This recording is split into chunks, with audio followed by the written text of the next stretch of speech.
Come on, man, wave your hand. Big up Jesus and wave your hand. Too many minds behind me. Talk to me tonight. Too many trials are true. I said too many tales tell me to remember.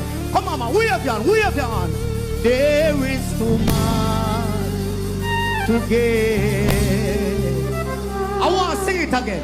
To Lord, too many miles behind me. No matter what you're going through, too many trials are true. I said too many tears help me to remember. But there is too much to give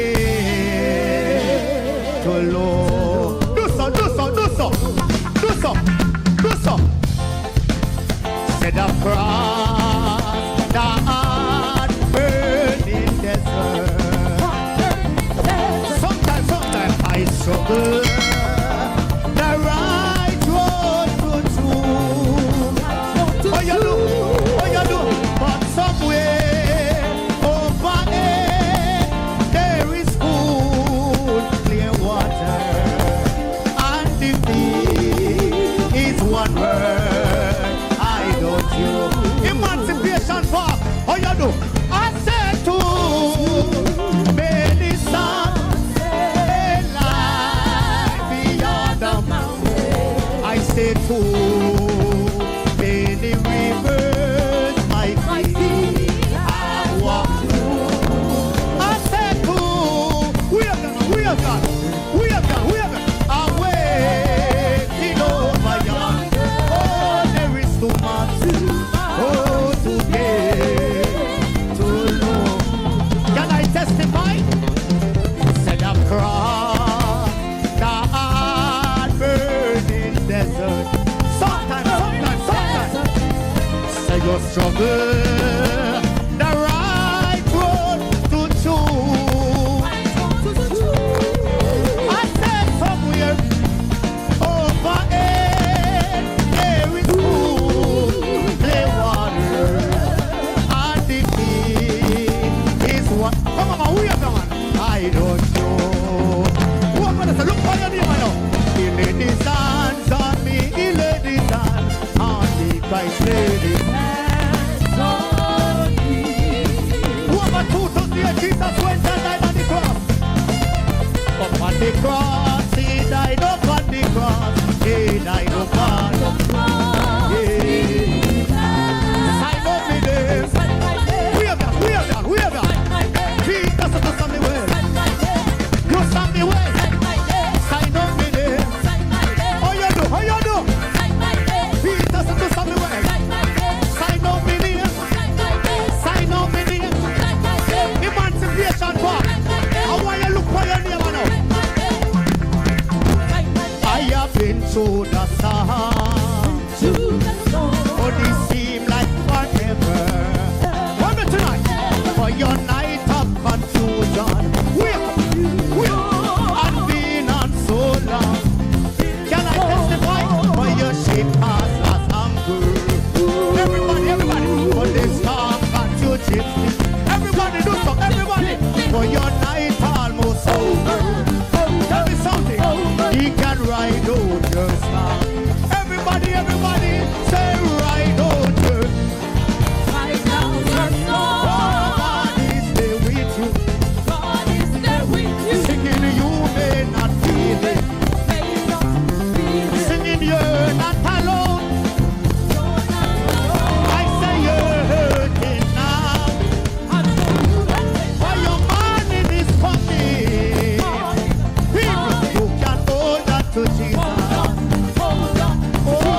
Oh, me right on the star.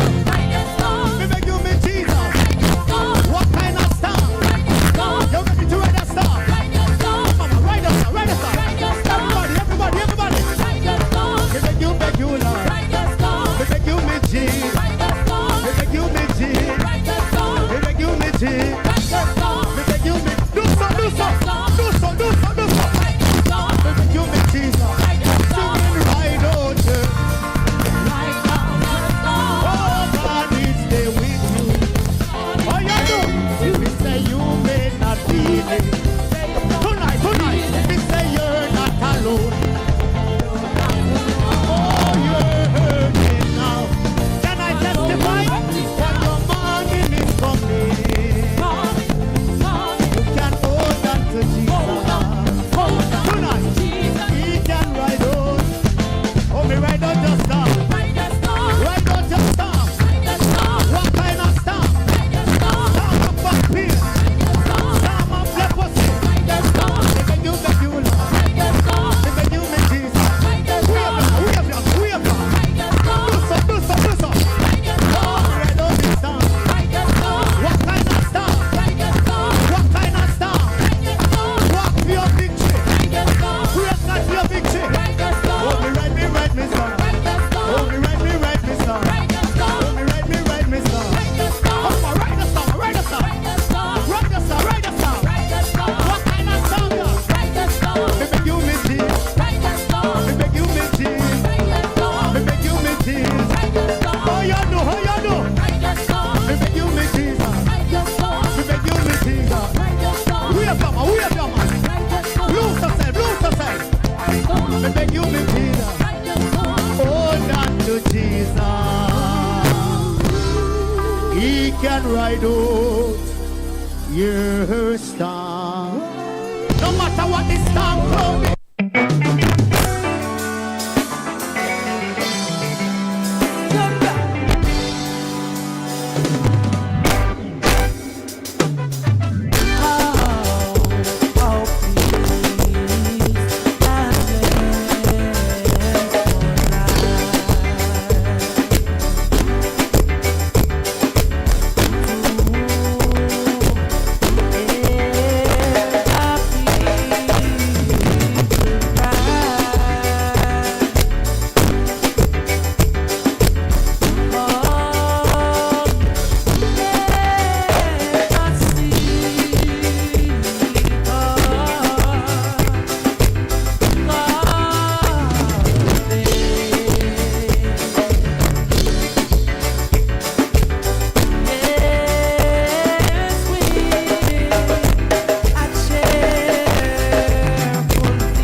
Better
night to you, Grenada, Carriacou, and Petite Martinique. Once again, it is time for Talking Points. I just had to make sure that that flight left. Yeah.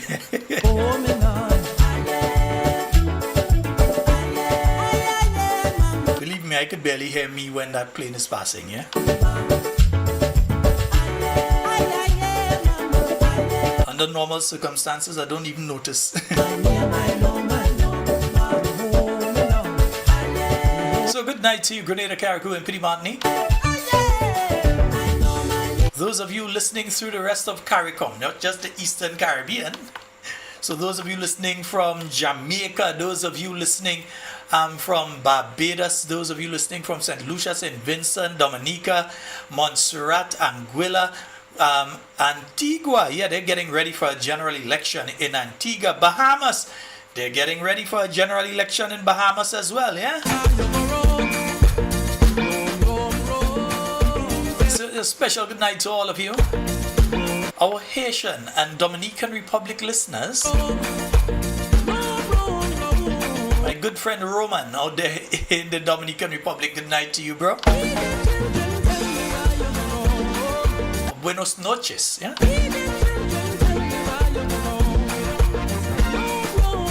That one correct? Yeah, I think so. Those of you listening in the ABC Islands, Aruba, Bonaire, Curacao, Suriname, Guyana, Trinidad and Tobago.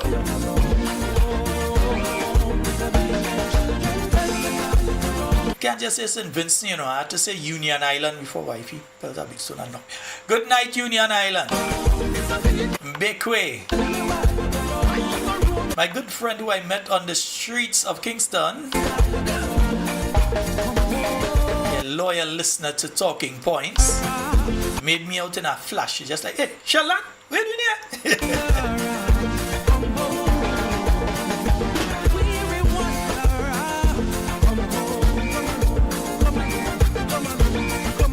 So we just say a special good night to each and every one of you. Our international listeners, those of you that are listening out there in Canada, those of you in any part of North America, yeah, the United States, wherever you are, and those of you listening over the pond, out there in the UK,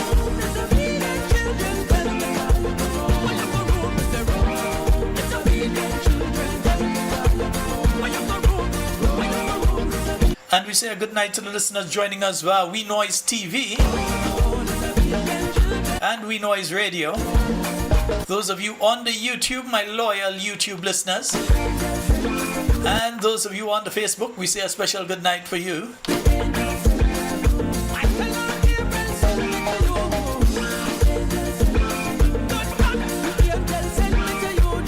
Good night to you, Shemi. Good night to you, Kada. Good night to you, Mr. Handsome. Good night to you, Giza. The old Giza.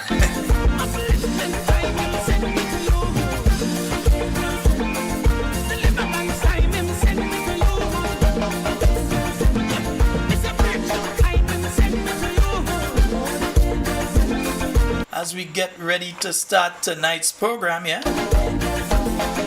One or two things I want to speak about, but the first thing I'm going to do tonight is I am going to replay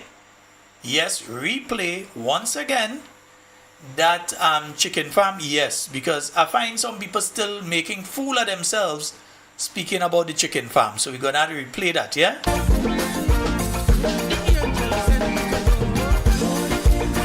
And I know several listeners have met me, they've asked for it again, several have messaged me. Even within the chat, several people have asked for that again. So we will be playing that tonight. Let your friends know. Especially those that have had the worst to say about Chicken Farm and the New National Party. Yeah. We're going to play it for them, you know.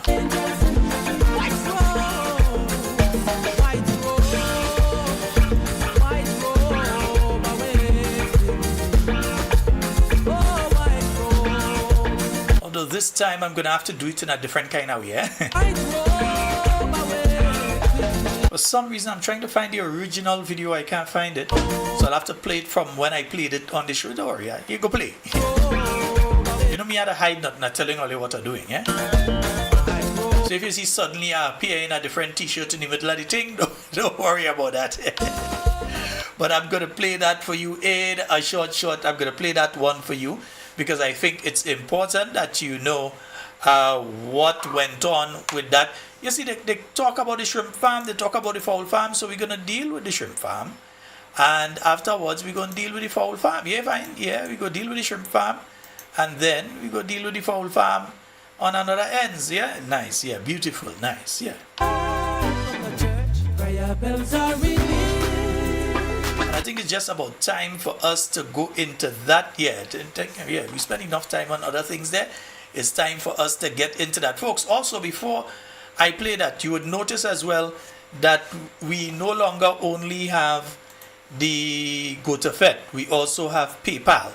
So you can make your donations through PayPal as well. Those of you that would like to donate, you can donate through PayPal as well. So folks, we will be taking no calls. Let me repeat, we will be taking no calls, yeah, no calls until I say so later on, because if you call, you're going to throw off the recording that I'm doing.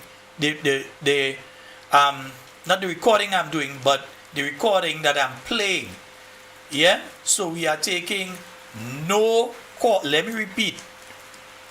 We are taking no calls until I have completed playing that. Alright? Nice. So let me just get that up and running. Yeah, we're not even going into ads, nothing. We're going straight into this tonight. Nice? Yeah, so let's get on to this and then after we can have the discussion. Nice? Yeah. The Poultry project for Max. I have here a statement which I like to read, and we can have some questions and comments afterwards. My legal advisor and attorney, Mr. Cradington Hood, is here also to assist in the legal issues. So I read a statement. The project entailed 15 acres of land which was allocated to sell in the Bocage area in St. Mark's. Cell continued to occupy that land and placed personnel equipment and erected a small house on that land. We have also done a lot of infrastructure in terms of landscaping to prepare the site for the project. Gorilla Brothers Inc. was incorporated in April 2003 to establish to do the same project. Between 2002 and 2004, Cell was a minority shareholder with GBI. Government owned 75% and Cell 25%. GBI was successful in the tender process and signed an agreement for the procurement of equipment for the production operation of the project based on World Bank standards. 2003, Government of Ghana allocated $2 million of public funds to start the project. $1.2 million was used for equipment, pass outgoings, travel, wages, salaries, consulting fees, up to then while the project was put on hold after Ivan 2004. I want to add quickly that after Ivan, Dr. Antoine did his best to see how we could source financing for that project. Unfortunately, we know what happened then in terms of the economic squeeze. Thereafter, the loan agreement negotiated with Exim Bank in the USA, and Dr. Patrick Antoine was the lead person doing that. Loans condition on government remaining in good condition with Exim Bank facility. An auxiliary loan was negotiated between government and RBTT as part of a broader loan being negotiated.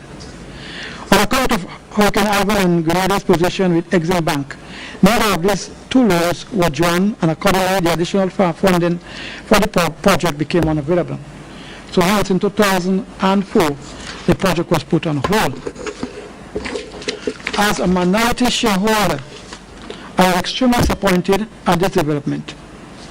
The lack of financing had brought the project to a halt. It left me in a very vulnerable position based on the fact that I had invested almost everything I had in that project. In fact, I've lost 2 pieces of my property.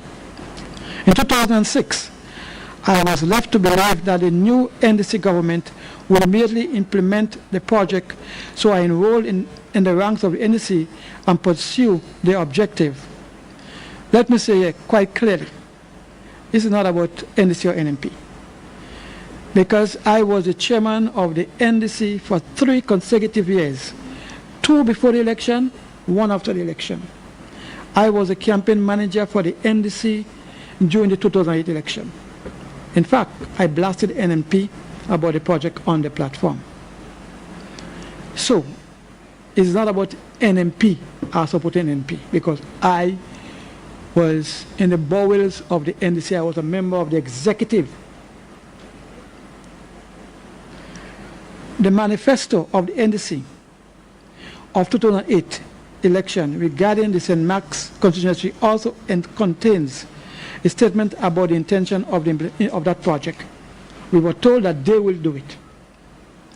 The subsequent allegation of wrongdoing which are allowed to circulate regarding the operation of the project leveled at Dr. Patrick Antwine, certain members of the board of directors and against NMP administration were untrue and unfounded and unfortunate, because there's something that was said that was not right.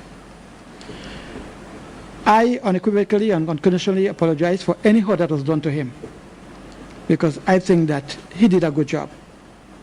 It is deeply regrettable too that I had not drawn the attention to the media and the public of the contents of the audit report by the Auditor General Department and into the financial operation of the project, which made it clear that there was absolutely no impropriety with respect to the financial operation of the project. That report is available. It is a public document. Events since then had led me to understand that while the outcome was less than I would have desired, the NMP administration during the period of 2002 to 2004 had operated in me in an honest and transparent manner. In fact, I think they have treated CEL far better than the NDC government.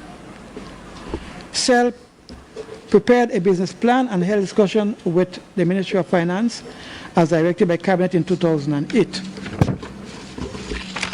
In July 2009, CEL was advised by letter from Michael Church, the then Minister of State in the Ministry of Finance, that Cabinet had approved the list of 31 acres of land at Bocage and Max and several other exemptions and waiver for the project.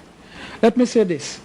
In 2001-2002, we had 15 acres that was allocated for the project by the NNP government.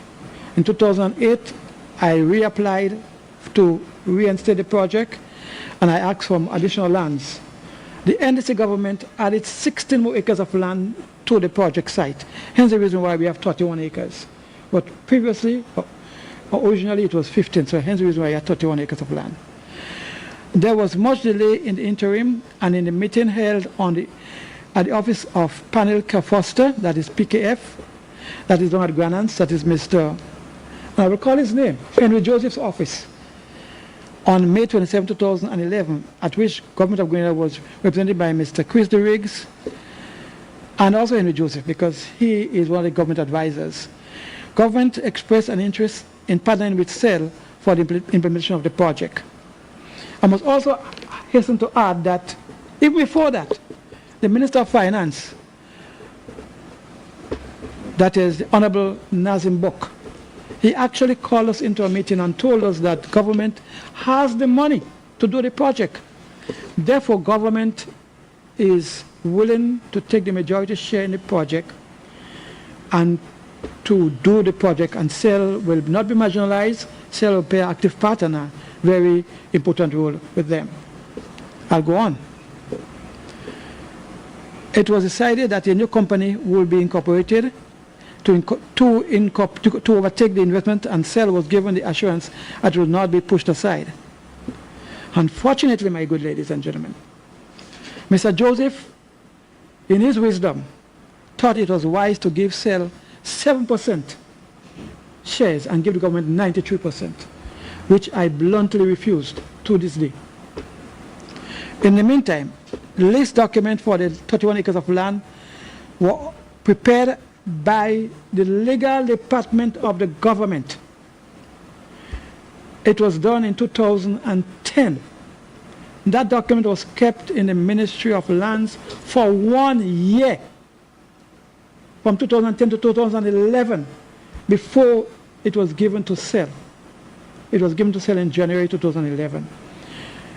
My lawyer at that time, Mr. Lloyd Noel, I signed and returned that document to the Ministry of Lands.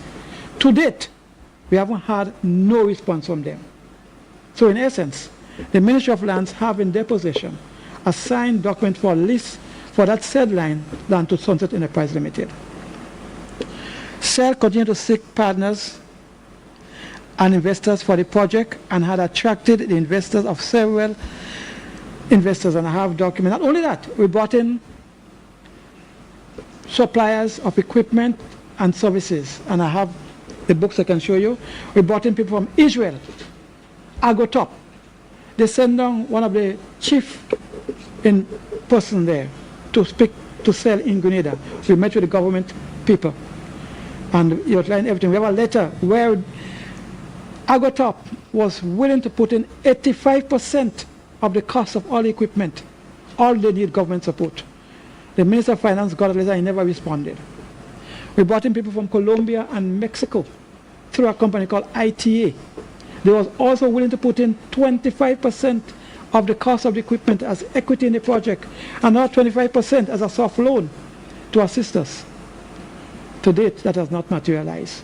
Government just pushed it aside because they were pursuing their own agenda with their own company. So while they were talking to us, there was the hard sell being mama guy and just fooling us around. In October 2012, Mr. Richard Nixon, Grenada's diplomatic agent, informed Shell that due to concern over the closure of Parliament and the manner in which the Lewis Hamilton issue was treated, the investors were very concerned about doing business in Grenada. Now, these are the same people that I contacted in China, and they said, at this time, no way, we ain't going to do no business in Grenada.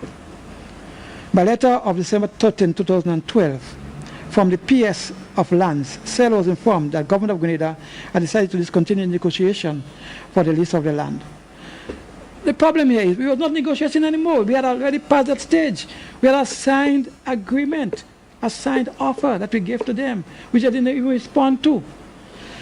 Mr. Noel responded on January 8, 2013, pointing out that the matter of lease of the land had already been settled since the draft lease had already been signed.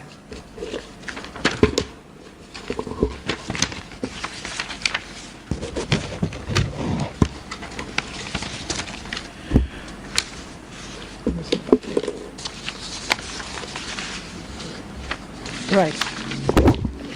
Documents in the company register shows that PFGL is a private company incorporated by Henry Joseph and having two directors, Henry Joseph and Jude Bernard.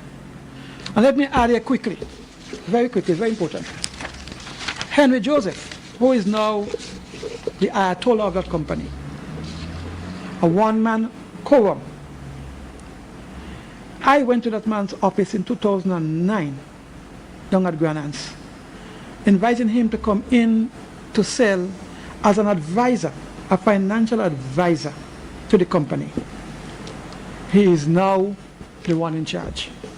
He's now the one in control. I went to Jude Bernard's home and invited him to come and assist me in the marketing area of the company. He's now on the side with Mr. Henry Joseph in that said company. In fact, Henry Joseph got, in 2011, around September, October, $500,000 from the Petro-Carib funds. That money was put into a bank, a local bank, Bank of Nova Scotia. And I'm mentioning that because the people who are signatories to that account are Mr. Henry Joseph, Mr. Jude Bernard, and Mr. Fitzroy James. These are the three persons who are signatories to that account. And they could do whatever they want with the money. Now, it's very unfortunate that this project was conceptualized, was developed, and has been promoted by CEL since 2001. I, your humble servant, Curtis Baptiste, is the person who started this project. Today, on all the political platform, everybody talking about the poultry project for St. Mark's, but no one is giving any credit to CEL or to me about that project. It's very ironic, it's very sad, it's very heartless that the people who vested in that project, over 30 persons, local persons, have put in their hard-earned money to make this project a reality to date. And we are just been pushed aside.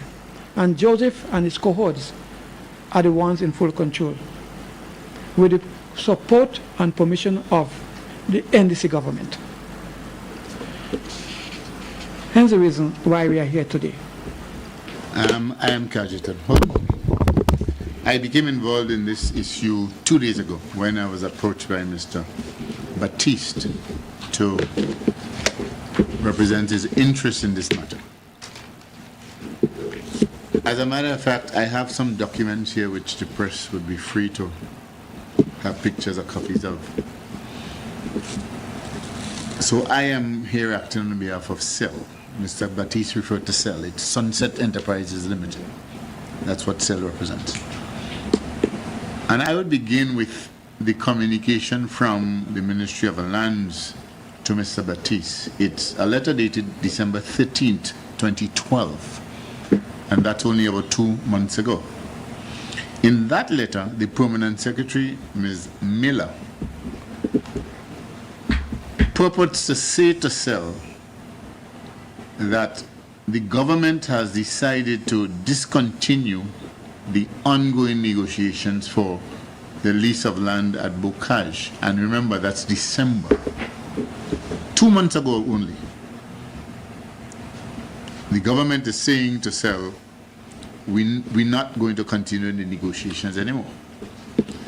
As Mr. Baptiste said, at that point in time, Mr. Lloyd Noel was his lawyer, and Mr. Lloyd Noel writes a very strongly worded letter, literally saying to the government, what are you talking about? We're not negotiating. You sent to us a lease to sign containing all kinds of conditions for the same 31 acres of land. We've signed a lease almost 12 months ago and sent it back to you. So there is no question of negotiations anymore. You made us an offer. We accepted the offer. We signed the offer. So we have a concluded contract. And that was sent, that letter in response was sent to the government, to the Permanent Secretary in the Ministry of Housing, Lands and Community Development on the 8th of January 2013. And I pause to stress that these issues regarding the poultry farm in St. Mark's has been debated in Parliament for over a decade. Over a decade. Debated to and fro, who's wrong, who's right, what's happening.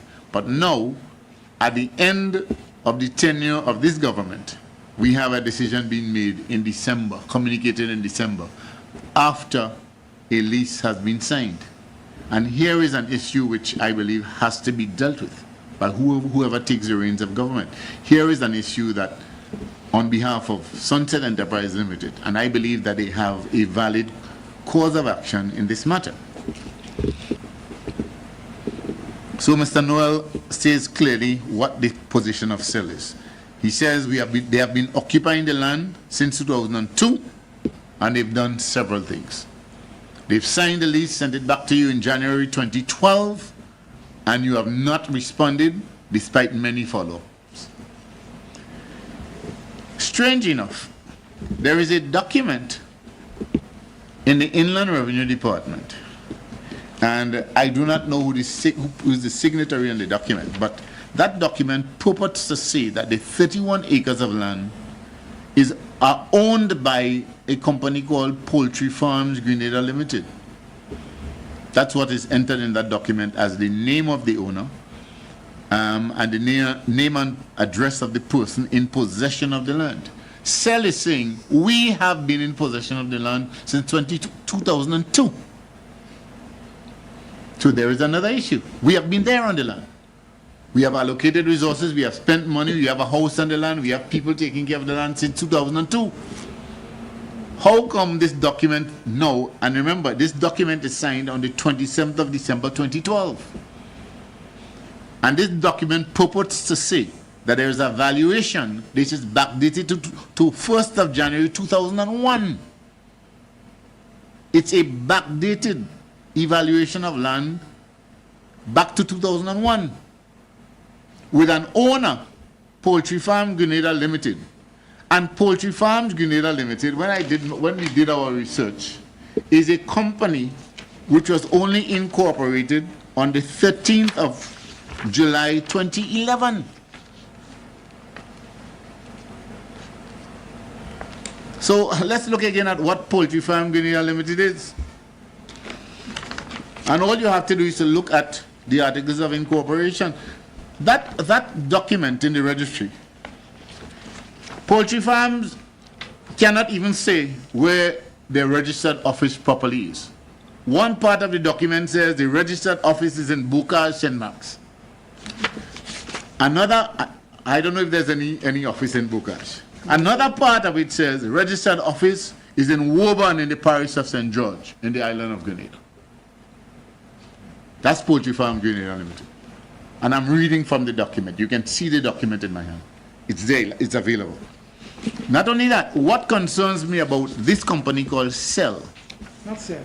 sorry, PFGL, Poultry Farms Grenada Limited, is that in the document, in the articles of incorporation, there are very broad powers of borrowing given to the directors. I'll tell you about the directors just now. They can borrow money upon the credit of the company. They can mortgage, charge, pledge, or otherwise create a security interest in all or any property of the company. So they can do whatever they want with the land which they say they own at Bukaj. The directors can do that. That's what this says. They can meet anywhere in the sky, any part. They don't have to meet in Grenada. As a matter of fact, the strange thing is that on quorum, one director shall form a quorum of the company. So any one person has the power to make any decision in this company. It's here, quorum, one director shall form a quorum for the transaction of business at any meeting of the directors. I've never seen a meeting with one person yet. But that's possible under Poultry Farms Grenada Limited. And the quorum here, this can exercise all the powers of the directors. No business shall be transacted at a meeting unless a quorum is present. So unless one person is present, you can't have any business directed. This is comical. But I'll make when you look at it, you'll see something else. Remuneration of directors. The remuneration to be paid to the directors shall be as the directors may from time to time determine. So you only need one person to be a quorum, and that one person can decide how much money he gets. That's how transparent this company is.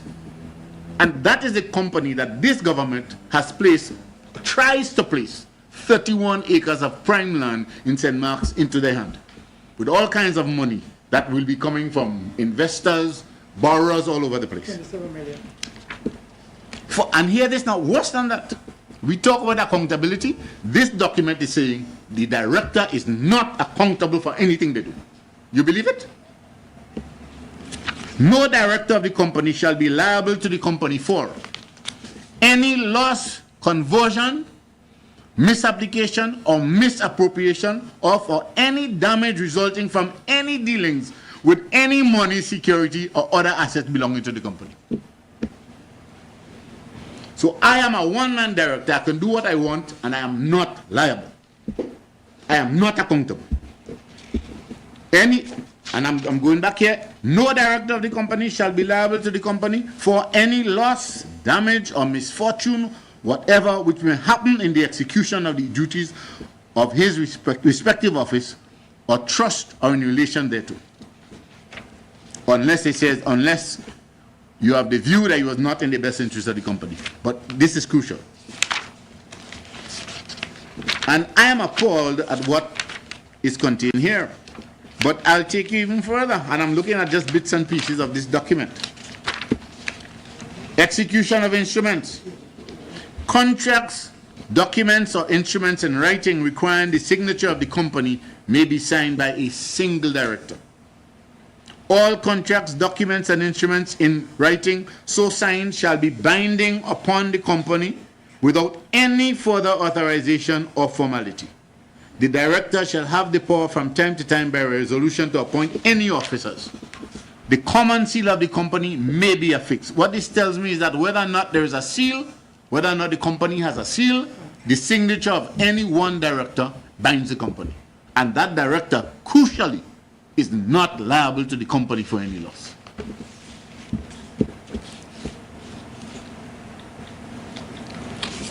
So that's where we are with that. So I have serious questions regarding the legality of the purported transfer of the title to Poultry Farms Grenada Limited. And I'm so advising my clients, Sunset Enterprises Limited, in view of the fact that there was this lease that was signed based on an offer by the government of Grenada. I have serious problems with the authenticity and the genuineness of that inland revenue document with respect to the valuation of the land and the ownership, and the fact that there seems to be a backdated valuation going back to about 11 years. My question is, what is the purpose of that? And we're talking about a hotly debated topic in Parliament. And these signal actions are taken when Parliament is prorogued. I also have the email correspondence here from Mr. Richard Nixon, who is saying that the Chinese investors are not interested because of the prorogation of Parliament. They call it a stalemate in government and not having Parliament. And they are concerned about what transpired with another investor, Louis Hamilton Group. And apparently they're saying to our diplomatic envoy, it is setting a precedence that oncoming government can reverse the deal of a previous government. So they are concerned. And Sunset Enterprises Limited is saying that they were well on the way to finding financing for the project with joint ventures when this unfortunate prorogation took place. And while this prorogation is taking place, the land is swiped from under their feet and given to somebody else, where quite possibly one person can decide the fate of the entire company and the land. Those are our concerns. This is the angle in which we will be taking, and it matters not, as far as I'm concerned, what happens on the 19th. My client, Sunset Enterprises Limited, I believe, will have a valid cause of action to challenge whatever title, whatever ownership that's purported to be exercised over the land at Bocage.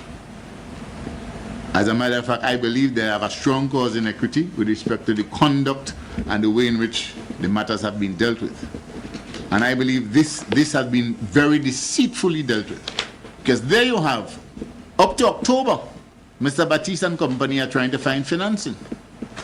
When early on, even before October, monies have been allocated to apparently Poultry Farms Grenada Limited or some other entity from a particular fund, while Mr. Batiste is waiting to have that lease document sent back to him. So after that has been done, then on the 13th of December, he's been told by the government, we're not going ahead anymore. We've changed our mind. So there we are with this situation, and that's as far as I wish to go with this one, with what I have to say. Yes, indeed, folks. So you've seen the first bit. There is another bit of this, and let me just get to that piece here. Let me just get to that piece so you all can hear the next part. For executing the project between 2002 and 2004.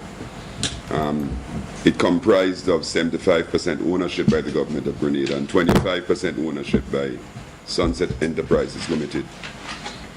My role really was to lead in the negotiations of the finances, and of course to play the role as chair when the chairman was out. I was substantively the vice chairman of the board. I refuted the allegations immediately by virtue of the fact that the substance of the allegations could easily have been disproven, and were in fact disproven by a report from the Auditor General's Department that was published and was in the public domain. Notwithstanding this fact, the allegations flew fast and furious by the new NDC administration, and all manner of adjectives were used, all of them unsavory in relation to the project, and I suppose by affiliation, my own role as the lead negotiator for the financing and substantive vice chairman of the project. And so this has almost become, as it were, a papi show, to use a Grenadian term, in the context of having the project being raised on virtually every platform where allegations of improper conduct would come to be alleged to the NNP. So that my reaction at the time was to keep my powder dry, and for all those allegations that were made by the several persons, notwithstanding the Auditor General's report, I continue to hold my old ground on whether I will in fact take action now or in the future against other parties. In relation to Mr. Batiste, I understand, and I have always understood Mr. Batiste's position. When I came into the project as the vice chairman, virtually every other member of the board was against compensating him for bona fide, genuine expenses that he incurred in fact taking the project to the point at which it was at that time. There was obviously substantial expenses in relation to land clearing, land preparation, and a whole host of other things that he'd incurred in bringing the project, including the project documentation that was near, I would say, he submitted a fairly close to completed project document, which was only amended by the addition of, for instance, some new functions in the project, such as processing. But he obviously expended quite a bit on that. I actually led in calling for compensation for Mr. Batiste and the shareholders of Cell who would have taken the project to that stage. And so Mr. Batiste was compensated, largely because I pushed for it. I understand what it is to be a person who would have invested virtually all you own in a project, and to essentially hang your dreams and aspirations on it, the project, being able to compensate you for the expenses that you would have sunk in it. I understood too the fact that Mr. Batiste was vulnerable in 2008, having sunk virtually all his resources, and I do mean virtually all his resources, into the project, and not to have it materialize. I understood his anger and frustration. Were I in that position, where essentially you have a project since 2001 that you continue to invest in, even though you get some back, you still continue to invest in, I understand how anxious one would feel. And therefore the apology today, one, is welcomed by me because it's an acknowledgement by Mr. Batiste that things could have been done differently. Two, what he said in terms of feeling vulnerable is clear to me. I understand that. And so there is no anger. There is no guile on my part for Mr. Batiste. It is only for me tragic that the government would have taken advantage of Mr. Batiste in this way. That they would have recognized that he was vulnerable, that they would have recognized his anxiety to do the project, that they would have committed to doing it, and that they would have used Mr. Batiste in the way that they have. And let me say that I'm not surprised at all by the fact that they would have so acted, because Mr. Batiste is not the only person that they have done this to. What we're hearing today is a story that I have heard time and again in the context of the actions by the NDC in 2008. It is tragic that our society, that our civilization has come to this. But I am not at all surprised by this. Needless to say, I too accept Mr. Batiste's apology. I understand, and now it's a legal issue. It is unfortunate that on the eve of an election, we would find ourselves where no matter how the election goes, there obviously is going to be a legal battle. It is quite obvious there's going to be a legal battle. And if you look at this document, one set of interpretations coming from what I've heard the legal counsel say is that there's certainly there's a basis for certain questions to be asked regarding whether some of the documents are fraudulent. And that, to my mind, is going to be the subject of a pretty interesting set of legal issues to be sorted out post February 19, 2013. It is unfortunate that we are where we are, but I think the evidence is before us. What is also instructive is the words coming from the diplomatic representative to China, where he is basically making the case that the prorogation of Parliament and the behavior by the government has caused him distress in sourcing financing for the project. I think this is instructive. But I think all the reasons are true. I think the first reason is the financing. That's why immediately we couldn't go ahead with the project. I think Mr. Batiste makes that point clear. I think the second reason is that this is in the context of Hurricane Ivan, where the project financing depended in part on government taking a guarantee against funds, which was to be counterpart funding to the funds that the project itself would bring in from Exim Bank. The Exim Bank financing required a guarantee from the government. And so the government had to take a decision: do I guarantee loans in respect of hurricane rehabilitation and hurricane housing, hurricane shelter, schools, health centers, or do I take the guarantee against the poultry project? And in the aftermath of Hurricane Ivan, where the economy shrunk by 2 years GDP, that decision really was not a difficult one to take. You needed to have housing and schools immediately available. And so Prime Minister Mitchell's point that in the aftermath of the hurricane it wasn't viable was in fact a very, very, very apt and correct response. It is also true that I would have said that I would have advised against it, because we were talking at a time when poultry prices were down, and in fact, to my mind, the global situation with regard to proteins and meats would have changed. And today, I think that there is a basis to take another look, and I think the NNP manifesto says that they're prepared to take a look at this and other projects. When we were doing the project, interestingly, when we started, the project looked tremendously viable. Mr. Batiste also alluded to the fact that by the time we got to implementing the project, steel prices had begun to move. It's a global product. And so you have from time to time to look at the economics around the project to see when it's best to start. And of course it means that the project is going to be continuously subject to the global cuts and thrusts in the movement of prices for grain, for meat, for substitutes. So that once you engage in a project of this scope, you're opening yourself to a whole heap of factors, all of which are moving from time to time. And in some instances, some of them move all at the same time. And I think that is what we're seeing in the context of the project. All right, folks, so there you've had it. You've seen, let me just pull up media. The proper me, not the me in the green t-shirt, the one that I'm wearing right now. Nice, yes.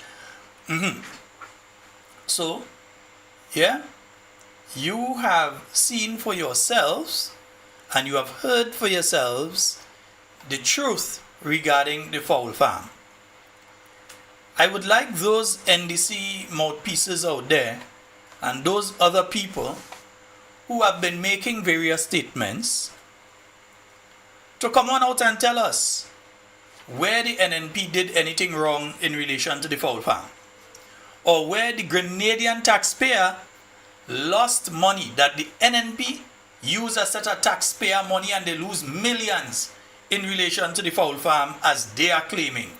I would like them to go and listen over what was said there, because what you had there, you had Mr. Curtis Batiste, the late Curtis Batiste, who was the General Secretary or the Chairman, General Secretary, I believe, of the NDC at a point in time. He was senior on the executive of the National Democratic Congress. And while he was senior at the same National Democratic Congress, They did that to him. He called the name of two individuals who everybody know, closely aligned with the National Democratic Congress again. Mr. Henry Joseph and Mr. Jude Bernard. And we often hear Mr. Jude Bernard mouthing off about corruption, this and corruption, that, and this one corrupt and so on, and we shouldn't accept these things in society. Well, maybe he might be willing to offer us updated information as regards the 500,000 taxpayer dollars that were given to his company, because they only had two directors of Poultry Farms Grenada Limited, Mr. Henry Joseph and Mr. Jude Bernard. And then you heard that they had Mr. Fitzroy James as a signatory to the accord. I said Mr. Fitzroy James, even though he was a signatory, the way how they operated, I would not at all be surprised that Mr. Fitzroy James don't realize that Mr. Fitzroy James was a signatory to that account. Of course, at that point in time, he would have been the senior person in marketing board, or he may have shifted to the Ministry of Finance, or I think he was still in marketing board at that point in time. So I could understand why you would want to have his signature as one of the people that's signatory to that. But the directors, the people who really direct where the money going, was Mr. Jude Bernard and Mr. Henry Joseph. And you heard the nonsense that was taking place there. These individuals could have hold a meeting by themselves anywhere they want. So Mr. Jude Bernard could have wake up in the morning and decide that he having a meeting for himself in relation to Poultry Farms Grenada Limited, and we are going to spend $50,000 and buy a vehicle. We are going to spend $100,000 and buy a piece of property somewhere. It had to be a real cheap property, but $100,000 and buy a piece of property somewhere. Or that we need $80,000 to go on lime in London, and just they could have done any of that according to the bylaws of that company that they created. Unheard of that you have a company that have a quorum of one, not two, one. You have two directors and you have a quorum of one. So one director could stay at his home and make a decision, and the next director could stay at his home and make a decision as to how to spend the money. Then both of them being signatories, they didn't need Mr. Fitzroy James. Both of them being signatories could have just go ahead, sign the checks, and withdraw money. So we need to know, because since the NDCI is asking questions about the fowl farm, go and find Mr. Jude Bernard, go and find Mr. Henry Joseph, and find out from them where the $500,000 that was given to them at a point in time that they didn't even really have a properly constituted company in the first place. Does that sound familiar? Remember Nation Builders? Nation Builders was given money by this NDC administration before the company was formed. So you had documents that was submitted to officially place the company on record that came months after. They were given close to $250,000. So a company that didn't exist had a cabinet conclusion in its name and received over $250,000 of taxpayer dollars. That happened under this NDC administration. So don't think it was a one-off back in the days of the fowl farm. That happened under this NDC administration, that you had that situation taking place. You also need to remember, you hear about how the land was transferred, or you find that song in kind of familiar, and the AG Chambers was about, all you find all of that sounding kind of familiar, all you find that song in kind of Polaris-like. Many of the things that you heard were done then. It seems as the same people advising this administration, because they're doing this same set of convoluted nonsense. Craziness. One office, they have a registered office. If you have a company, it must have a registered office. We realize with Polaris, you're hearing what the registered office is. Yeah? The Prime Minister might be able to tell all you. So you're hearing what the registered office is for that. But under the fowl farm, the registered office of Poultry Farms Grenada Limited, one part of the document had it in Bocage in St. Mark. The other one had it as in Woburn in St. George. So in one document, they have two different locations as the headquarters of that organization. But they're accusing other people of corruption. That organization, the NDC, accusing other people of corruption. When you listen to the story, of what took place there, they claim that the NNP lose millions of dollars in the fowl farm. Tell us, we able to tell you from our side that no, you're talking nonsense. You're talking gubar. We are able to tell you that from our end.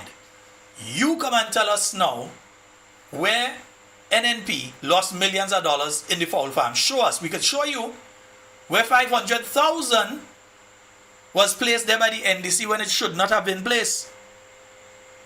Imagine, they give the people the land since 2009, 2010. They sorted out the land for Sunset Enterprises Limited. And then still come in December of 2012 and telling them they need to sort out the land issue after they already give documents, signed everything for the land. They even give extra land. They give 16 acres extra to Sunset Enterprises Limited for that project. 16 additional acres they gave to them. Let me see if I recorded what when they did that again. Yeah, they added 16 acres to that. And the reason that the project failed is not because NNP was bad mind.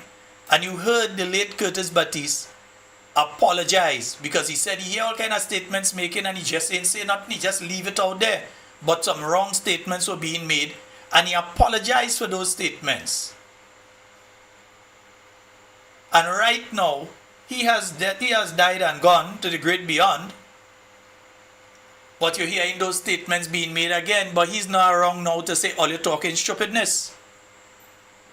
But he is wrong because we have the recording of him. And we will play it when we need to play it, as much as we need to play it, to let the Grenadian people know that all you're lying. And that you all don't know what you're talking about. The same as for the shrimp farm, you all do not know what you're talking about. So we see all kind of funny behavior take place in the National Lottery Authority, and all you're hoping that people like me and others stop speaking about things like the National Lottery Authority, and so we're going to speak about it. Because how did the individual that was the chairman of the board, we know that he was forced to retire. That's what we've been told. He was forced to resign, not retire, resign. But all they want that discussion, all they want to discuss why he was asked to resign. You all don't want to discuss all of the allegations, many of it documented, of the wrongdoings he's accused of. You all don't want to have those discussions. You all want to try and take it back. That's how desperate the NDC is right now. They have to try and take the discussion way back to before Hurricane Ivan and Fowl Farm. Hurricane Ivan devastated this country. Over 85% of housing destroyed. Nearly all agriculture gone. Nearly the whole agriculture was gone. Young folks, you finished school now. You didn't know what took place during Hurricane Ivan. If you were down in the south of the island, it was highly unlikely that you had a roof. The same if you were in St. David and areas like Boca, Vendome, those areas there. Mount Moritz, all these places, the town of St. George, it was highly unlikely that you had a roof after Hurricane Ivan. And you had damages to many other parts of the country that took place due to Hurricane Ivan. So close to 85% of your housing was seriously damaged in this country. Agriculture wiped out. When I say wiped out, I mean wiped out. That was it. Them winds and things that passed there, Nutmeg tree, dung. Banana tree, dung. Breadfruit tree, dung. Up to now, coconut trees can't come back to the level that we had before. But coconut trees, dung. When you going down Hope and thing, it used to have a set of coconut tree. Hey, Ivan cleared out all that. Ivan took the people who were living on the sea coast and put their place in the middle of the road. I would know, I still have pictures of it. It take up them house and it put it in the middle of the road. So there was significant damage. So with all of that taking place, the then government at the time, the government being led by people with sense, as in people like Dr. the Right Honorable Keith Mitchell, the Honorable Gregory Bowen, and yes, Sister Emmeline Pierre was part of that government as well. These were people with sense. So they know you can't bother with the fowl farm right now. You can't go and say we're going to take state resources and put it behind the fowl farm at that point in time when people didn't have a place to live. People was living under tarpaulin.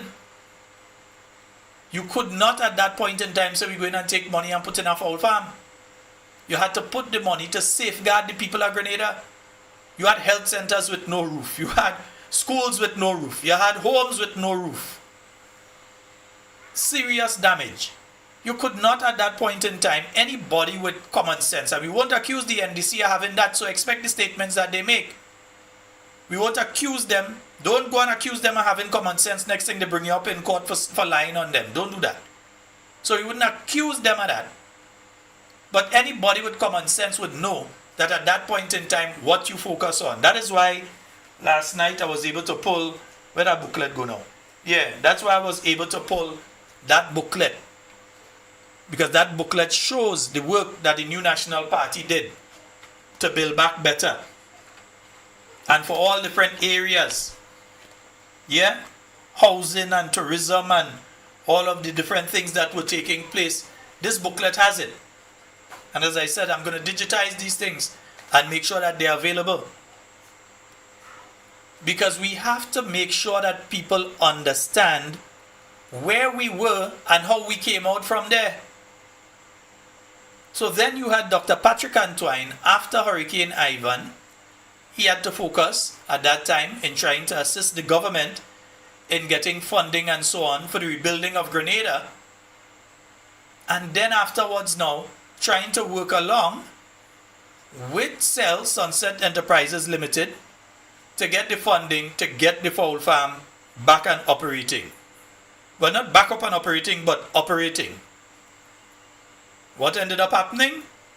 You had the general election, the NDC came in, of which the same person who was in charge of Sunset Enterprises Limited was a senior member of the NDC, and I'm still trying to remember if he was the general secretary, chairman of the NDC at that point in time, when they won the 2008 general election. And just an aside here, that's why I keep saying, when they try to avoid the discussion, just remind them, 2 out of the 4 last elections, they won, and 2 NNP wins. So they win half of the last elections, the last 4 elections. Don't try to make it look like only NNP was in office. All you were and are in office. Don't try to make it look like everything is NNP. You all were and are in office. About to go out of office, but you all are in office now and were in office at that time. And there was another period before that you all were in office again. But we know how it does go. One term and go. Yeah? That's how it does operate. One term, gone. So folks, we have to understand with clarity what took place when it came to the fowl farm. Just in case, you can replay tonight's program for your nearest and dearest NDC friends. Or you can put it on loud to make sure that they hear when you're playing it over. Make sure that you're playing it over from YouTube or Facebook and you put it on loud. Make sure that your neighbors, your loving NDC neighbors, can hear as well. Yeah? So that they're going to stop this stupidness about fowl farm, fowl farm. Go and ask Jude Bernard. That's who you have to ask about fowl farm money. Go and ask Henry Joseph. That's who you have to go and ask about fowl farm money. and then say how much money NNP lose in fowl farm. We could defend ourselves, we could show it and say, this is the reality, this is what happened. Go and pull your video now. Go and pull your video that says what NNP saying is not true. Go and pull your video. Yeah, I know I could pull mine. Go and pull yours. I think we have a caller. Let's try to take some calls. Someone's trying to get through. Let's go to the phone line. Hello, good night. Hey, good night, so how do you? I didn't start to take calls yet, but your call, go ahead. Yeah, well, I realize after 9 you're talking. And Yeah, right now you're talking the name of the program is Talking Points, so don't tell me I'm talking. Yes. You're rude. Yeah. You're rude. I ain't rude, but what I'm saying, we know. Right. We know. Shalon, there's a member of that particular party that is in government right now in 2020, I think, during the COVID time. Do you have any information that individual, he, she, him, them, they, was using, they get some cess funds or they get relief? I don't even know what you're talking about because I'm not psychic, so I don't know what you're talking about. So you never hear about that one, huh? I have no idea what you're talking. I'm not psychic, my brother, and I'm sure the listeners are not psychic either. I think some of us know what happened in time. Somebody over invoiced and they say it was a computing error. I know you see it. But anyhow, once again, we are here in this dojo. We enjoy ourselves for the Easter weekend. Some little things happen. We say, folks, every year we say keep safe. We see little minor accidents. We hear what happened. Condolences to everybody involved. But Shalon, our Prime Minister, is he on the island right now? Mr. Deacon Mitchell, I have no idea.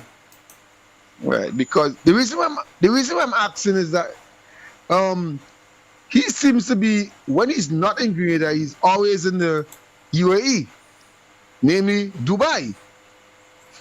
And these countries that have like interests in certain things that I'm seeing that is collectively also affiliated with Polaris. Yeah? No. The maths to me ain't adding up.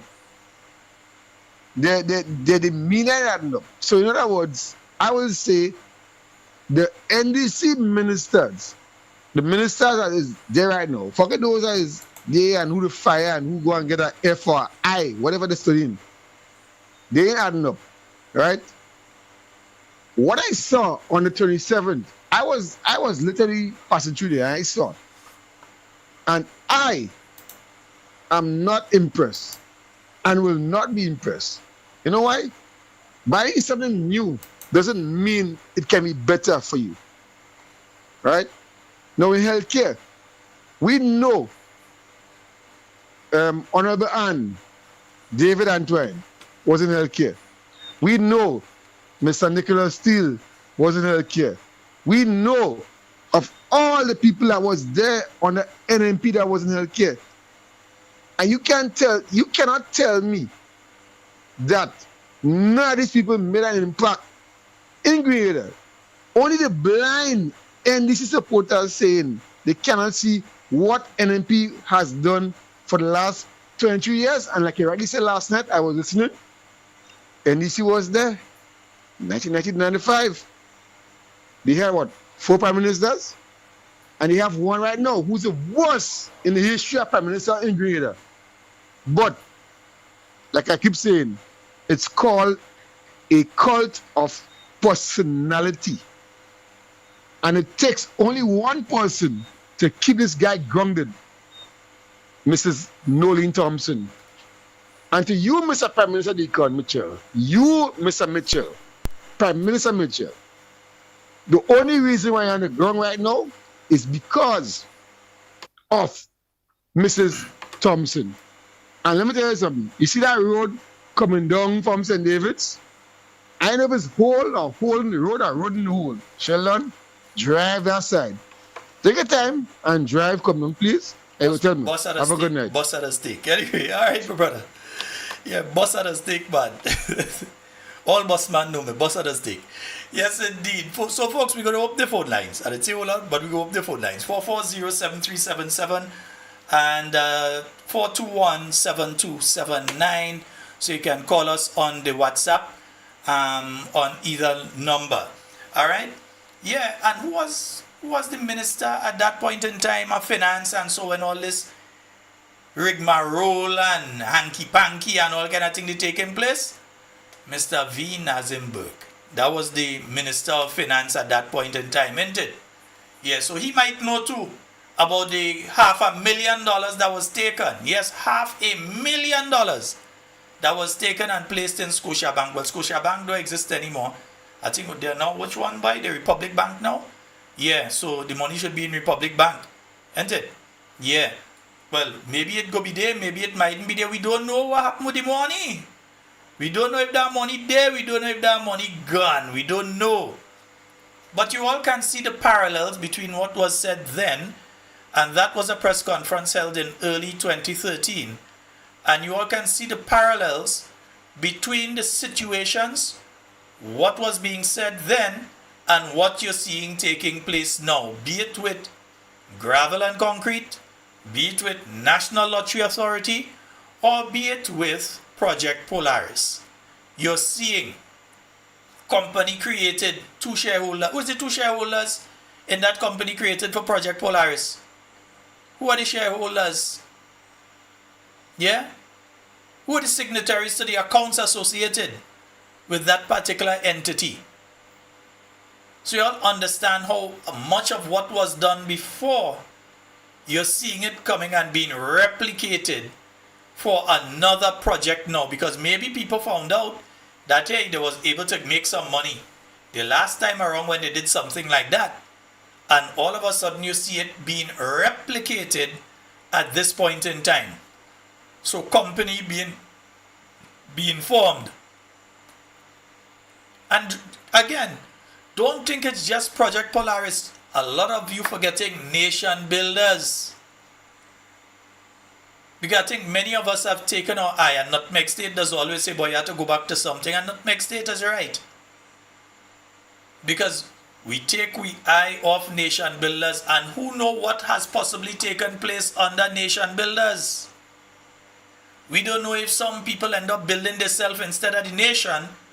We don't know what has taken place with nation builders. There's no accounting there. Yeah? But we go find out, you know. We must find out. We have a caller on the line. Hello, good night. Well, good night, Sheldon. Hey, how you do? I'm good, Sheldon. All right, go right ahead. You know I enjoy the program every night. Yeah, man. Good talk. But at the same time, I just want to bring across this, right? Mm-hmm. Now, in 2023, I could remember, right, that the Prime Minister said that we have an issue with some of the stations and so presently in the country, in the Royal Guinea Police Force, right? Mm-hmm. Now, we had a situation where Coast Guard, a lot of people should remember that Coast Guard had a fire in 2020 or 2021, I think. I remember that because I remember passing down there around the time that the fire took place. I remember passing down to Coast Guard, yeah. So so they say when they were doing work and they were trying to work to help facilitate the officers down there. Mm-hmm. They came back and they say in the first quarter of 2024, the building construction should start. They came, they clean out the area and so from the fire, they take out the debris and so, and see work was about to start. That just comes to a halt, nothing. We complain again, they say in 2025. 2025 come and gone, and the facility is not being upgraded. The facility is not proper for the men. And come on, there is families. Everybody there have families. They need to be taken care of. We need an upgrade by now. You would not like to see the situation some of the Coast Guard officers were sleeping in for the longest while since that fire. Because Sheldon, I could tell you, they had the I women's was there. quarters. They had the women's quarters, Sheldon, and that was destroyed. Big and brave, Sheldon. You might not like me, Sheldon, but I can say Big and brave. I was there. So I could talk from experience. Go right ahead, yeah, man. That the best. That the best You way to understand? talk. I could talk from experience. I don't afraid them. I could talk from experience. And they can say what they want about me, but I know. Right? Come on, do something. When people have to leave their family and sleep, they should be sleeping at least with a little bit of comfort. And to see, well, the then Commissioner of Police did said that how everybody who lost the items and so would have been reimbursed. We had to send up a list of stuff. And to date, the new commissioner changed, we understand that, and decided well he would not compensate because he find that people should have their personal issues in their personal place. But that is unfair. When you're there in police work, automatically that becomes your place of your residence because you know why? You can't leave there when you work a shift to go home and come back. You're a police officer 24/7 when you're on shift, whether you like it or not. That is your work. That is what you're supposed to be doing, and you're there. You can't leave and go home and come back. So everybody will try to accommodate themselves and have something for when you have a little downtime for you to do. So you can't vex with somebody that decide they want to bring their laptop and work. Come on, you don't put it at TV there to say whether we have recreation and you have TV and things before you have a recreation room. We don't have them things. So everybody had to bring their own things. They need to do better, and I think right now they should do what they say they're going to do. So up to now, the officers who lost their personal items in that fire, they have not been compensated for those items up to now? No, and I can tell you 100% no. Nobody has gotten anything. Because I do know it was in train under the last commissioner. It was in train under that last commissioner because I know individuals that lost items there during that time. Yeah. And I know of the condition that the officers had to stay down there in after the fire as well. So it's amazing that up to this point in time, officers still have not been compensated for what they lost there. And you're correct. If you're a police officer, for instance, if a storm is approaching, you have to stay inside. You have to stay on base. You're not being allowed to go home and then try to find your way to the camp or to the base or whatever. You are kept on base, and as such, you would have different items there. For due to the amount of time you're spending, as you said, you might have your laptop, you might have a couple change of clothes, and so there, you would have different things there for you to utilize. And you can't say that they shouldn't have that there. I mean, that is heartless to say that officers shouldn't have these kind of things there. Because especially when different things are not being provided for them and they bring their personal things to use so that they can at least be a bit comfortable, you can't tell them that they can't bring that and they shouldn't bring it and so on when you're providing nothing. So, I mean, that is unfair. Exactly. Because the only thing they provide for us is a uniform. Mm-hmm. And sometimes it's still hard to get uniform. Well, we speak so about most times you have to spend your money and get stuff. Well, we speak about Coast Guard, but what about SSU? SSU, RRU, they're going through just as much. You had a situation that some officers, they had to be sleeping head to foot. Yeah, we know it. Head to foot, they had to be sleeping there. I mean, that is unfair. You can't be treating people like that. Especially after making that kind of sacrifice. Yeah. Understand the sacrifice we make on a daily basis? Most of us end up losing our family for this job. I can tell you. Most of us. And then with Coast Guard again. And let me say this though, with Coast Guard again, I'm not saying that any other branch is not just as important. But I place special emphasis on the Coast Guard for several reasons. One, drug and firearm interdiction. The boats that might be coming up from different areas that bring in guns and drugs into our country, is the Coast Guard to go and meet them out on the water and deal with them, capture them, scare them off, whatever it is the Coast Guard to do it, to deal with that. They have the equipment, they have the training, and in case most people don't realize, these things ain't taking place in broad sun, in daylight with sun outside, is late in the night, 1 and 2 in the morning. Coast Guard officers out beating up on the water, high waves, going to do things. Somebody drowns, is the Exactly. officer going to find the body? And I remember a High situation. risk. I remember the situation with that boat that was traveling from St. Patrick to Carriacou for the carnival. And it went over, and what the Coast Guard officers had to go through to retrieve the one or two bodies that they were able to retrieve. And some stories, I wouldn't even go on air with it because I might get the live blocked. But some of the stuff that the Coast Guard officers had to go through to retrieve the bodies that they were able to retrieve. And outside of that, any ship in distress, you have to be able to move at the drop of a hat. You have to be able to move. So you can't look at people that have to go through that and treat them like nothing. That's Exactly. craziness.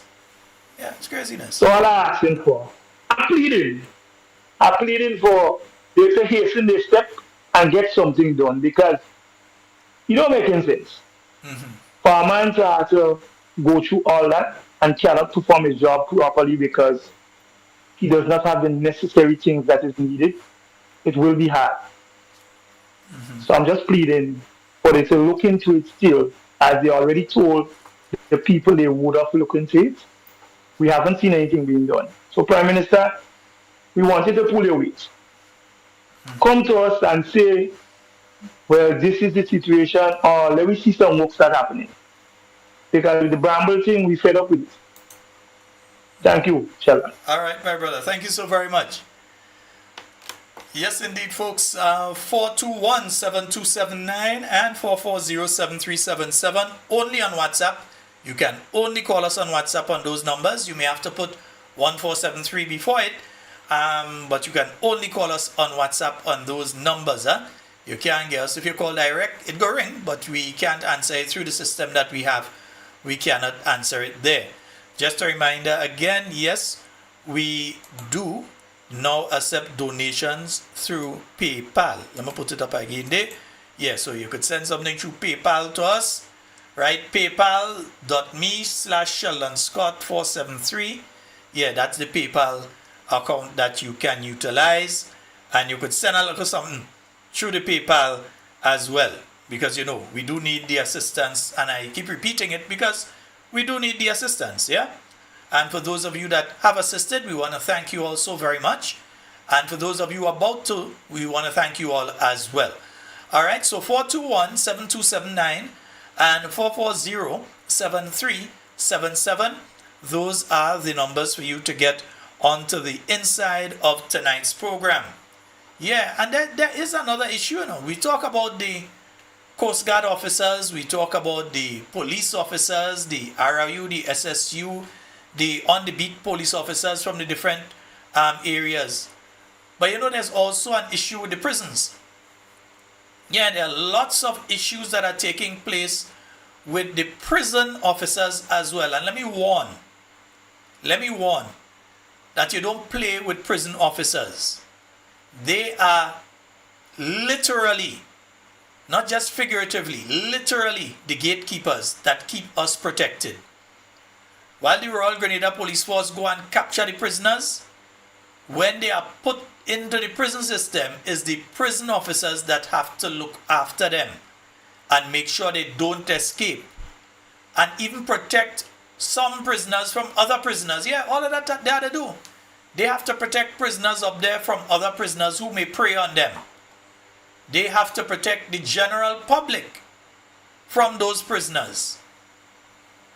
They have to make sure that they stay up there. So if their working condition is not conducive to them being able to do their job effectively, properly, yeah, if that is not in place for them, and their mind end up focusing on something that it should not focus on, or they have to be dealing with things that they should not be having to deal with, you are endangering the Grenadian public. That is what you're doing. You are endangering the Grenadian public. Take care of the prison officers. There are several complaints there. From the interaction between senior staff and junior staff. I don't want to go too deep into it. But let's just say that some of the interaction is not interactions that's supposed to be taking place. Yes, I know very well. some of the interactions that taking place is not interactions that should be taking place. And there are several complaints along that line. There are other complaints about the working conditions, things that can be, yes, we know it's a prison, but there are things that can be done and should be done to ensure that the working condition for the officers attached to the prison, and time for us to get rid of this thing about His Majesty Prison and all kind of, time for us to get rid of them thing, because them doesn't spend any money on it. It's we that spend we money on it. They don't spend a cent on it. So time for us to get rid of those names as far as I'm concerned. That's me personally, Sheldon. As far as I'm concerned, get rid of them name. But the officers who are working there, please look after them, because they're looking after every one of us on the island. We saw already what the consequences of dangerous prisoners escaping can be. We made world headlines. World headlines. Prisoners escaped and we saw what they did. So please, please, please, for the safety of us all, look after the prison officers now. Alright? 421-7279. That's as much as I will say tonight. But I will say more on prison officers. 421-7279. That's 421-7279 and 440-7377. And don't feel that I forget the state of what going on up in St. John. This what taking place with the court up there, and what taking place with the officers and the firemen and so on that have to be up there in St. John, and what they are going through. Because as the caller, one of the callers said, you hear about this thing in 2023 budget, you hear about it in 2024 budget, you hear about it in 2025 budget, you hear about it in 2026 budget, and still nothing. And still nothing. Just talk. Same as with the project in River Road, just talk. Still nothing. Right? So folks, yeah, the phone line's open, you all could call. Yeah? So again, Sunset Enterprises, they were the original people that were doing the poultry farm out there. We don't say fowl farm, but properly, we'll speak properly, the poultry farm out there in St. Mark. Yeah. That was being done by Sunset Enterprises Limited. Then you had the government of Grenada vesting land in them and so on, so that giving them the assistance to get that project on track. Because here's the thing. A poultry farm is very important because Grenada, our country, literally spends tens of millions, if not more, on a yearly basis buying chicken from outside of Grenada. We are not singular in that in the region, because you have the same situation in most of the islands. I think Barbados has become a bit self-sufficient, and Trinidad to an extent. They've been able to have several poultry farms that are supplying, like the Arawak chicken and so on. Well, I don't know if that one still exists, in fact, but they had several that was supplying chicken. But the smaller territories are still heavily dependent on chicken that comes from out of the region. Sometimes from Brazil, sometimes from North America, wherever. But that is what they're heavily onto.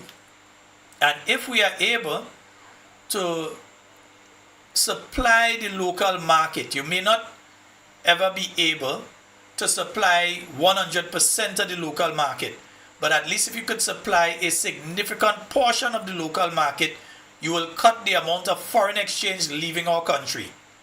So instead of taking care of people living in Brazil, you'll be taking care of people living in Grenada. Which brings me to the other issue. Remember, our Minister of Health is involved in our chicken farm too, innit?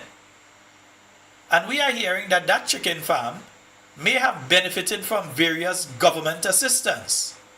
And we are asking ourselves if that is not a conflict of interest, and if that does not go against the Anti-Corruption Act and the Integrity in Public Life Act. Because from what we were hearing in the news, that particular farm received assistance through the government of Grenada. And what I remember from the Integrity in Public Life Act is if you are so involved in a company and said company is going to do any business at all with the government of Grenada, the Integrity in Public Life Act allows you, I can't remember the exact section, but I can remember the act. I was in Parliament when the act was passed. It allows you to place your shares in that company in a trust. And then what you should also do is recuse yourself from any discussion at any time regarding that particular entity or where that entity can benefit from. So, for instance, we have the Minister of Health is involved in that particular poultry farm. If any discussion comes up that there's anything that that poultry farm can benefit from, or a discussion otherwise comes up in relation to that poultry farm, remember the word I used last night, recuse, that minister is supposed to recuse themselves from that meeting. So we'd like to know if indeed any discussion regarding that poultry farm did come up at the cabinet level and if said minister did recuse themselves. If not, he has committed an illegal act. If he has not placed his shares in that poultry farm into a trust, if he has not placed that into a trust, then he has gone against the Anti-Corruption Act, the Integrity in Public Life Act, and there are consequences. Don't think it's just that they go against it and we go say, oh, you go against the act and that is it. No, there are consequences under the act for people who go against the act. So when we speak in poultry farm, we could talk poultry farm too, you know. Yeah, we could talk about poultry farm. We could talk about workers at a particular poultry farm that been complaining they ain't getting pay. Yeah, we could talk about that. We could talk about the many machinations that took place with that particular organization, and from what we hear, even the Prime Minister at a point in time, it is alleged, was a shareholder at a point in time of that same poultry farm. So if now a poultry farm that the Prime Minister at that time, and we don't know if he still retains shares, just reduced the amount, or if he has totally divulged himself of or divested himself of all the shares that he had in that poultry farm, we don't know. So we may have to ask some questions about, all I want to talk about poultry farm, we could talk about poultry farm. We can have that discussion, about that farm. And if what is taking place there is legal or not. And with whatever assistance they receive, I hope the people who was working there, who had to get their money finally get it. If I ain't got their money, message me, I could talk about it, to go run and pay all you. Yeah, you know when I talk to go run and they go run and pay all you if I talk about it. Yeah? So folks, let me give you all a quick reminder. Remember tomorrow, all roads lead to Shantimel. So the NNP Connect will be taking place in Shantimel tomorrow night. And for those of you that are able to make it, it starts at 6:30. Just making sure. Nice. It starts at 6:30 p.m. And that is tomorrow at the Shantimel RC School. Speakers up to bat, Mr. Jelani Glean, New National Party caretaker for the constituency of St. Patrick West. Mr. Robert White, New National Party caretaker for the constituency of St. Patrick East. So the two patricians will be there. As well as Dr. Mayana Charles, New National Party candidate for the constituency of St. Mark. And Miss Marcia Lisa Francis, New National Party candidate for the constituency of St. Andrew Northwest. And they will be joined by the Honorable Emlyn Pear, political leader of the New National Party, as well as leader of His Majesty's opposition. So that will be taking place tomorrow, starting at 6:30 p.m. Alright, so folks, those of you that could make it. Those of you that can't, we're going to make sure that we place it on the Talking Points page, so that I wonder if I could, if they was finishing in time, I could have tried a Talking Points tomorrow night, but nah. I know they'll go finish after 9. So it ain't gonna make sense attempting to do it. It ain't gonna make sense a bit to attempt to do it, because I know what's gonna happen with that tomorrow night. Alright? And folks, let me just get a quick one for you here. Oh boy, no, I have it on the wrong. I think I have it in the wrong place. So let me send it over to this particular one so I can play that for you. And meanwhile, the phone lines are open 421-7279 and 440-7377. Tell them come and talk about Fowl Farm now. We want to talk about Fowl Farm. We're afraid to talk about it. We are not afraid to talk about Fowl Farm. Yeah? Nice. Yo,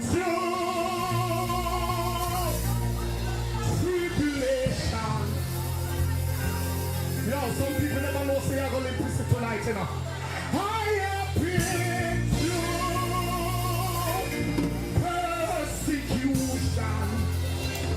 Put up in our them sisters all still alive. Tell them, thank God I crossed more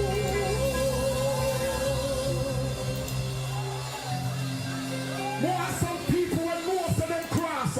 Just stand up and say, only cross.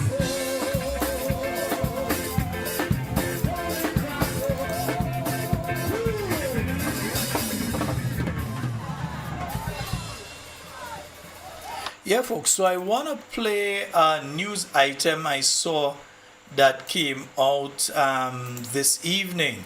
I just want to play that news news item for you. Yeah, because I think it's very, very, very indicative of the behavior of the National Democratic Congress. Yeah. What was once a flowing waterway in the past days has turned into a graveyard for freshwater life. Residents say the sight of silver scales floating on the surface began days ago, and the cause remain a mystery. It is like very tough in truth, but to get the stuff from that side to put it over on that side to set it up, it was kind of tough for me. I understand I go through a lot with it, but by the power of God Almighty, make I go through. And well, that is studying right through now, right through. It was. Because by the way, they give me the work, but they never tell me what's going on between the river, if it's contaminated or what. I never get no information like that, so I'm not sure if it's there, but I just go ahead with the work because I need it. Understand? The cleanup effort, however, has only added to the confusion. Heavy machinery was brought in to begin dredging the area, but the tractors reportedly ground to a halt shortly after starting. Sources say the operation was suspended due to the sheer volume of lily in the water. But while the machine stopped, the manual labor continued. These two young men were hired to enter the river and remove the debris by hand. Despite the obvious risk of contamination or waterborne disease, they were seen walking with no gloves, no boots, and no respirators. Residents say this is a clear violation of basic occupational safety standards.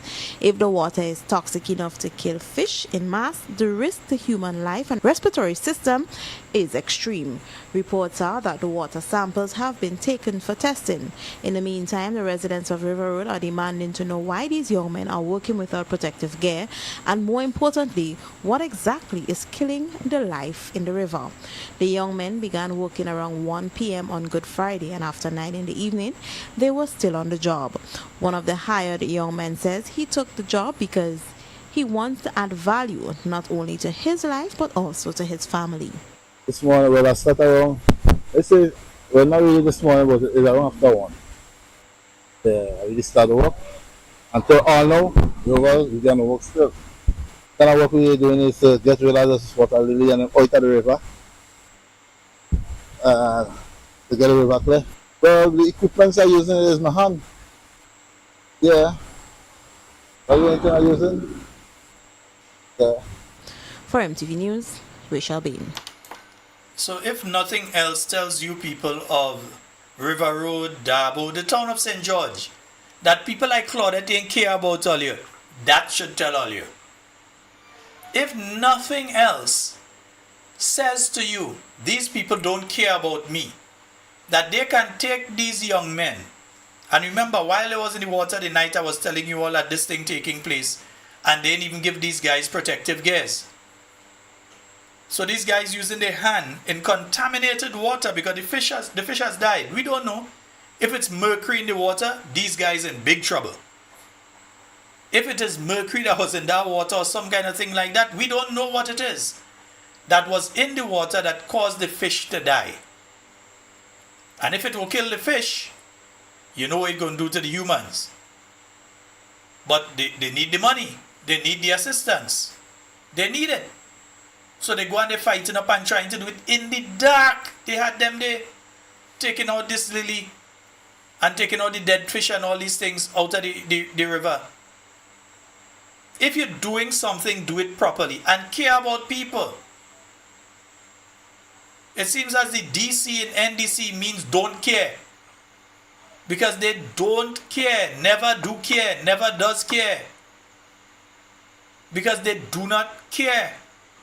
Look where Claudette and them send these guys and go and do. To go down in that water after you see it killing animals. You send the guys and them down inside there. You don't even say, well, let me go up the road. Right 2 step up the road is parcels, you know. Bread would have helped them out. Just 2 step up the road is parcels. I'm sure they could have get boots. I'm sure they could have get gloves and so on for the young men. Right walking distance. If you vung a bottle it land on top person, don't vung a bottle. Send a cricket ball. Nah, cricket ball too hard. Send a tennis ball. It landing on top parcels. Just up the road. But that is to tell you how they care about people. That is to tell you how Claudette and crew, how they care about people. That they would take people because they know they are in need and put them in that situation. They take these people that they know are in need and you put them in that situation, that toxic sludge that is there in the St. John River. You take, why you don't go? Why they didn't take off their high heel and them go in the water too and say, well, I'm doing community service, let me go and clean the river. Why is poor people? You just take and send without protective gear. I ain't mind if it's poor people go, because they will get a little dollar and so on, but protect them. Don't send them to do something. Well, according to the guy, like, you don't even know how much he getting paid if he getting paid. But don't take the guys, and that's where desperation sets in, that they just take people. They ain't even tell them how much they're getting paid. They ain't give them no protective gear. Just go and clean out that lily from inside there. We go sort you out. Desperation. Desperation. And you did not need to be in a desperate situation now, because you knew of this situation well over a month. This is not a situation that just grew up in the last 1 week. You didn't go last week Sunday and the river clear and you come back this week and it jam up so. It took an extended time, a couple months at least, for the river to get to that stage. And now you see the fish die inside there. You see the sludge. In fact, let me put it up while I'm talking here. Could I put it up while I'm talking, man? You see the sludge. You see the fish dead inside there. You ain't even say, let you just go right up the road by Purcell. In fact, if I stop, no, let me bring it back a little bit there. Because if you stop that, you seen Purcell's right there. Go and check bread. You might have even donate it. Now, but pay bread. Go and pay, man. Yeah. You want to pay other people, pay bread too. You could have go Purcell's right up here, so you could have go and pay and get some stuff by Purcell's to let the guys go down in the river if they have to go down in the river. Get some boots and thing for them so that they don't end up getting juke in the foot with nothing. Or get some kind of thing, suit for them. You could have go by Purcell and get it. And if you find you didn't want to give the sale to Purcell's, you could have go in town, right there, still walking distance. That's walking distance for me. Still walking distance and get something for the guys. But instead of that, no, just take them and send them inside there. Because people talking, it's a lily river and dead fish, and people talking. Ministry of Health, not Ministry of Works, not Ministry of Agriculture, not Ministry of Fisheries, Ministry of Health came and test the water. It means that there's a concern about that water and humans. You didn't send the veterinary department. You didn't send the fisheries department. The Ministry of Health went and checked that water. They took water samples to see if that water is going to affect humans. But you take 2 humans, before the results of that came out, you, Claudette, take 2 humans and put them down in that water. And those says no you because you're the original tongue girl. Ain't it? You're the original tongue girl. And that's why you're doing tongue people. That's why tongue people have to reject you at the next election. Reject those kind of people that don't care about you, that would do that to you.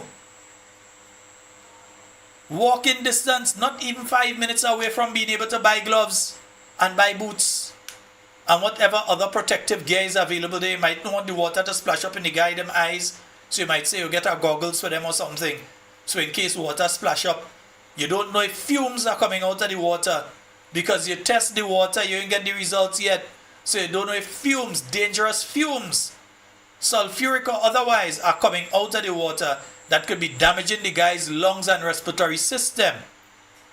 You ain't even say, let me get a mask for them. Nothing. You just send them in the sludge. That's all you care about people. Vote them out. Time is coming. I hope that you are registered.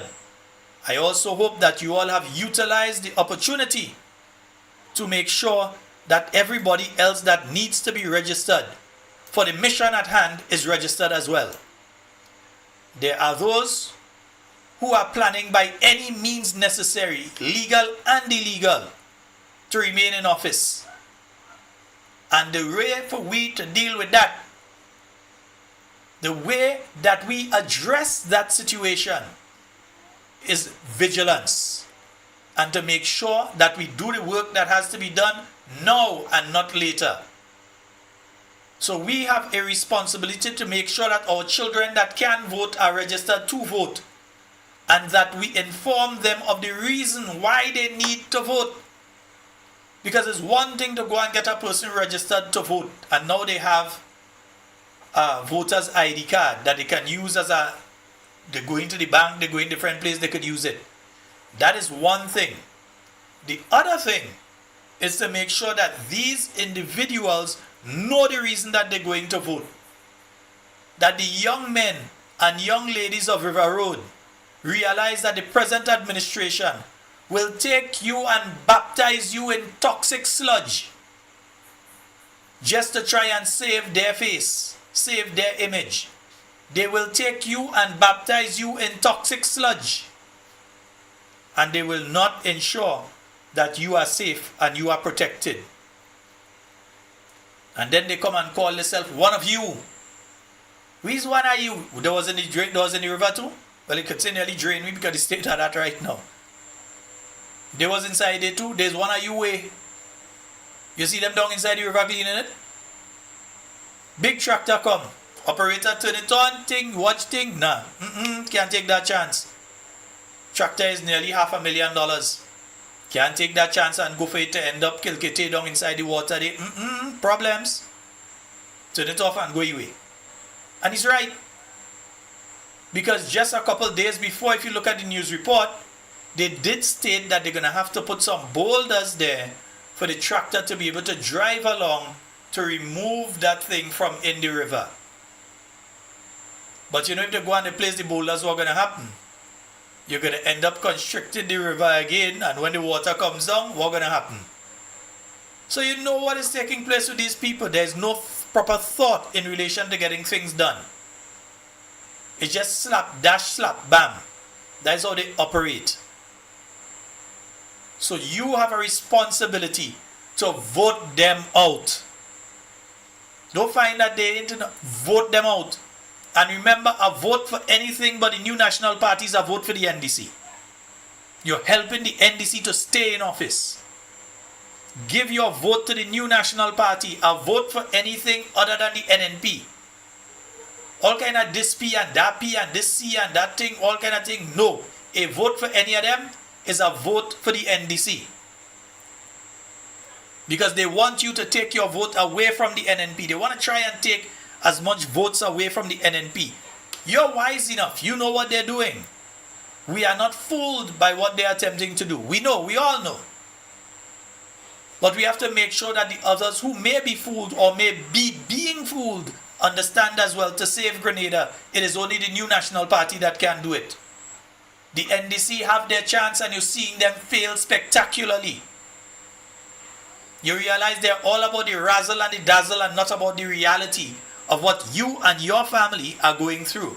Those of you out there in the diaspora, you are the ones that have to be dipping deeper and deeper and deeper in your pocket. Even with the rising gas prices out there in the UK, I know they put some measures in place to try and protect folks there, and in the US, and so you that have to go through that, you still have to be dipping deeper and deeper in your pockets to be able to take care of your family members back here in Grenada. So you know what is taking place. And you know that you may not always be able to dip as deep into that pocket to help as you want to help. And the only way to ensure that your family members can help themselves is by having the new National Party back in office. It is no other party in Grenada that can do what the new National Party can do to lift Grenada to the levels that Grenada needs to be lifted to. You have a lot of pretenders to the throne, a lot of people who coming to you and they have no track record of achievement. A lot of them coming now and playing unifying factor, let's bring everybody together. But while they're saying that one way, in the background, some of the most vile things are coming out from the same individuals, and they're trying to send it to you, NNP supporters, you to sending these things to get you to send it out. They're creating it, not NNP. They're creating some of the things that attacking the same NDC and sending it to you, to the NNP to send out. Beware. Beware of some of the people that you're receiving stuff from. Beware of some of the videos that you're sharing. Because you have some people, you might find that person talking, yeah, but that person talking against the government and thing. Let me share that. But it's a person who trying sometimes to build a profile for their self or their organization that you don't yet know they are a member of. So be very careful. I'm not saying don't listen to anybody, listen to everybody. Listen to everything. But be careful what you share. Because it might be helping the people that are working towards keeping Grenada in the situation it is right now, and even a worse situation. Be careful. Be very, very careful. Folks, that's all the time we have for talking points tonight. That cricket, yeah, making real noise tonight, boy. Yeah, because the windows are open there, folks, for me to get a breeze and so. That's why you're hearing the outside just now. You hear the rain and you're hearing the outside and so. Folks, that's all the time we have for talk. You hear me and he stop and listen, you know. You see, stop again? Folks, that's all the time we have for talking points tonight. It's been wonderful being here with you. In whatever you say and do it safe and secure. What are we speaking to and with you? And definitely not about you. Tag tonight's program. So you have it to play for them at any time. Tomorrow morning, whenever, play it for them. Tomorrow during the day, play it for them. And remember the meeting in Chantemel tomorrow evening. That starts at 6:30, and then we are back on Thursday with more talking points for you, God's willing. Remember also Simon Says is on Thursday, and you're looking forward to that one as well. My name is Charlotte Scott, and everything you say and do it safe and secure. Want to be speaking to and with you and not about you. Love each and every one of you. Do enjoy the rest of your night tonight.